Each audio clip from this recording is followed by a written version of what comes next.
Hello student, welcome to my channel chemistry by Abhishek Mahajan. आज हम chapter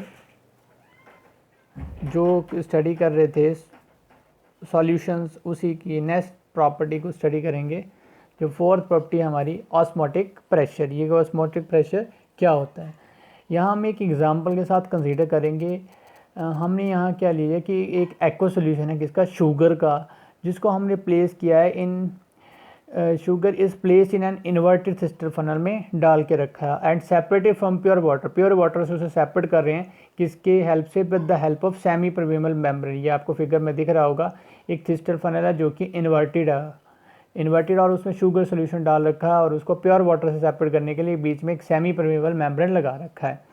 there will be osmosis of water, और यहाँ क्या होगा, ऑस्मोसिस ऑफ वाटर मॉलिक्यूल हो रही है into the solution of sugar. As a result क्या है, जो लेवल है किसका, solution in the stem of funnel will rise, वो राइज कर रहा है and an additional hydrostatic pressure will be exerted on the solution. तो ये जो हाइड्रोस्टैटिक प्रेशर है वो क्या कर रहा है, will tend to oppose the inflow of solvent. Inflow of solvent मतलब कि सॉल्वेंट को अंदर एंटर नहीं करने दे रहा into the funnel. The level of solution will continue rising. जो लेवल है सोल्यूशन का वो तब तक राइज करेगा एक पर्टिकुलर हाइट तक, जब तक कि जो लेवल है solution in the sister funnel वो कांस्टेंट नहीं हो जाता। यानी कि एट दिस स्टेज इक्विलिब्रियम, जब तक कि इक्विलिब्रियम नहीं आ जाता। इक्विलिब्रियम में आपने पढ़ा कि बैलेंस कर लेता है। And the hydrostatic pressure of the liquid exactly balances the tendency of the liquid to pass inward through the semi permeable membrane. Thus there will be no more osmosis taking place. जब वो equilibrium में आएगा तो उसके बाद osmosis की process नहीं हो पाएगी। यानी कि जो इक्विलिब्रियम हाइड्रोस्टैटिक प्रेशर है on the solution due to osmosis of pure solvent into it is a measure of osmotic pressure. ये जो हाइड्रोस्टैटिक प्रेशर है जिसकी वजह से ऑस्मोसिस की प्रोसेस हो रही है थ्रू प्योर सॉल्वेंट, उसी को हम ऑस्मोटिक प्रेशर भी बोलते हैं।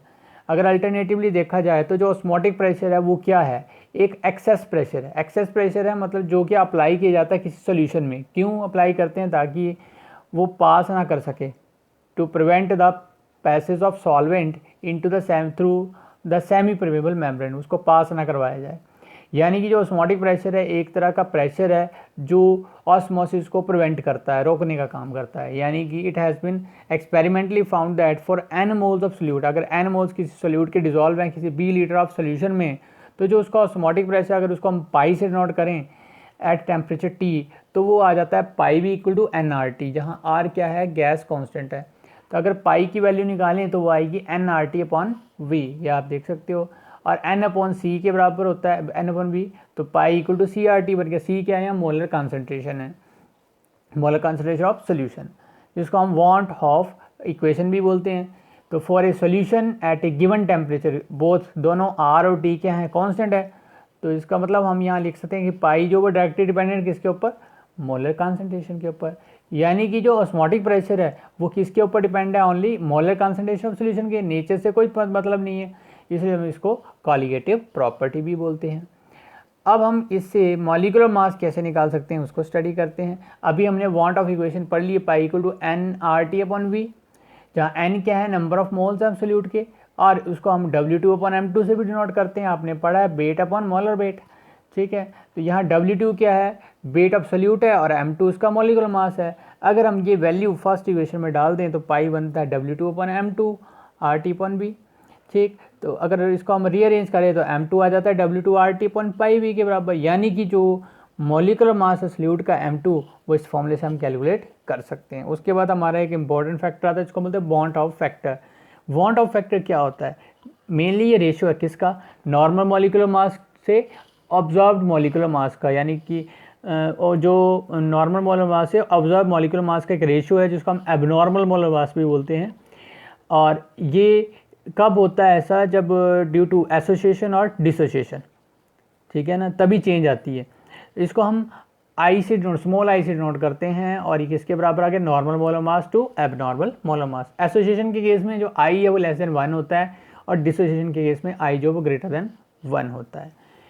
अब इसी से रिलेटेड आर्टिकल और करता है जिसको बोलते हैं reverse osmosis and water purification. Reverse osmosis में प्रिवेंट करता है फ्लो को। रिवर्स ऑस्मोसिस में क्या होता है, फ्लो कर जाता है, ठीक है। तो direction of osmosis can be reverse, osmosis की डायरेक्शन को रिवर्स भी किया जाता है, पर कब, जब काफ़ी ज़्यादा उसके ऊपर एक्सेस प्रेशर, ऑस्मोटिक प्रेशर से भी ज़्यादा प्रेशर अप्लाई कर दिया जाए सोल्यूशन साइड पे, यानी कि that is now the pure solvent जो है वो क्या करे, फ्लो कर जाए किस में से, सेमी परमिएबल मेम्ब्रेन में से, तो इसे हम बोलते हैं रिवर्स ऑस्मोसिस। और ये it is of great practical utility.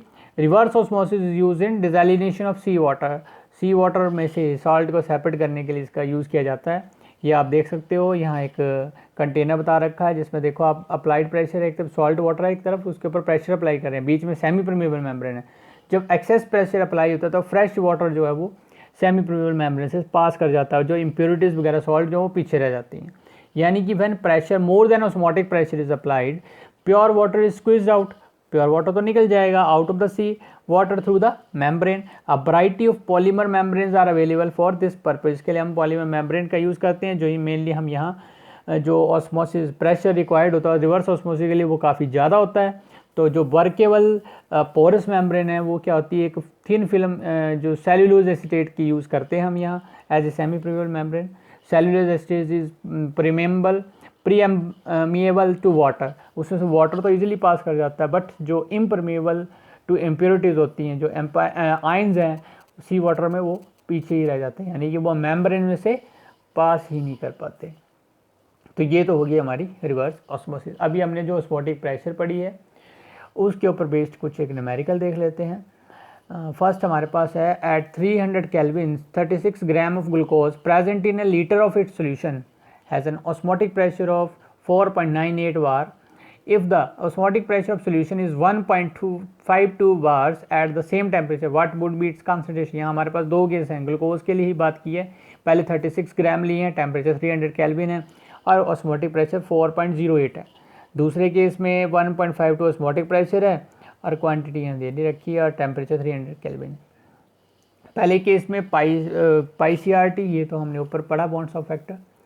पाई की वैल्यू ऑस्मोटिक प्रेशर यहाँ 4.98 बार है, सी हमारा W1/m1 के बराबर होता है, तो यहाँ इंटू R इंटू 300, टेम्परेचर 300 है। अगर हम W1 36 ग्राम क्वेश्चन में दे रखा है और उसका मोलर मास 180 होता है, आपको पता है ग्लूकोज का फॉर्मूला C6H12O6 होता है, अगर उसमें से हम मोलर मास निकालें तो वो आता है 180। अगर हम इसको सॉल्व करें तो आता है हमारे पास 4.98 = 60 R। ये हमारी फर्स्ट इक्वेशन आ गई। अब दूसरा केस लेते हैं जिसमें ऑस्मोटिक प्रेशर 1.52 है और फॉर्मूला तो वही CRT, T है 300 है। अगर हम इन दोनों इक्वेशन को डिवाइड करें तो हमारे पास रिक्वायर्ड जो है वो आंसर आ जाता है R = 0.06 m। ठीक है, उसके बाद हम दूसरा क्वेश्चन लेते हैं।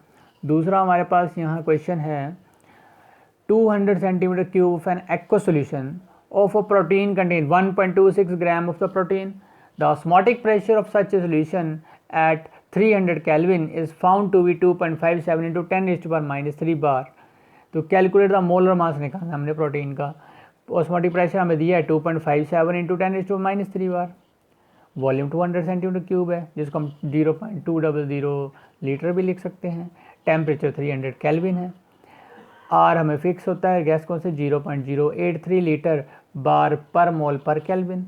हमने ऊपर रिलेशन मोलर मास का पढ़ लिया है, M2 = W2RT/πB। अगर ये सारी वैल्यूज हमारे पास गिवन है उनको सब्स्टिट्यूट करते हैं तो हमारे पास M2 की वैल्यू आती है 61.022 ग्राम पर मोल। तो ये सारा हमारा आज का लेक्चर था जिसमें हमने स्टडी की है। खैर हमने यहाँ तो आज फोर्थ प्रॉपर्टी स्टडी की है, उससे पहले हमने 4 कोलिगेटिव प्रॉपर्टी अब तक स्टडी कर चुके हैं। फर्स्ट हमने स्टडी की थी relative lowering in vapour pressure, उसके बाद हमने किया elevation in boiling point, third हमने किया डिप्रेशन इन फ्रीजिंग पॉइंट और फोर्थ हमने पढ़ी osmotic pressure. Thank you for watching.